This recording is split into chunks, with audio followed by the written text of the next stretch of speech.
втора част на показвам нашия апартамент. Това вече е терасата.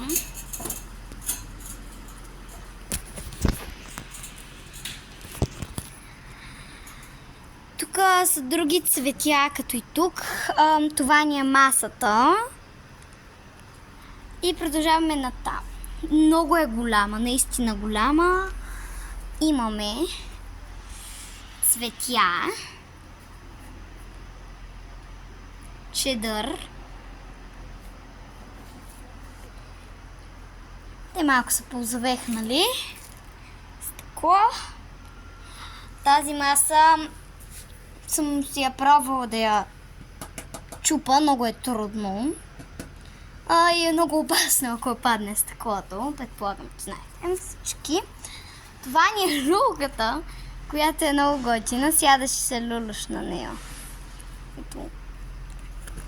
Реално ето така, нали? Така и се люляш лекичко, но не е много силно, защото може да се чупи. Тук имаме босилек, а там имаме палма. Плочките са сравнително доста студени, като върви с тях без обувки. Реално стъклата са много здрави, ако изобщо виждате нещо. Ще е трудно. Така, това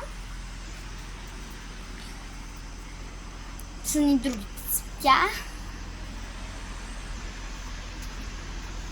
Това са мента и мисля, че джорджан. Не знам.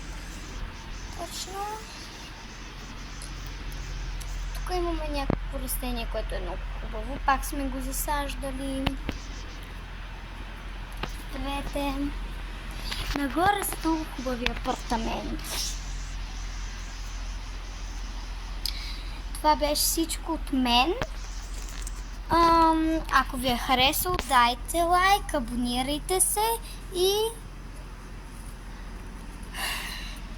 пишете дали да има трета част. Чао!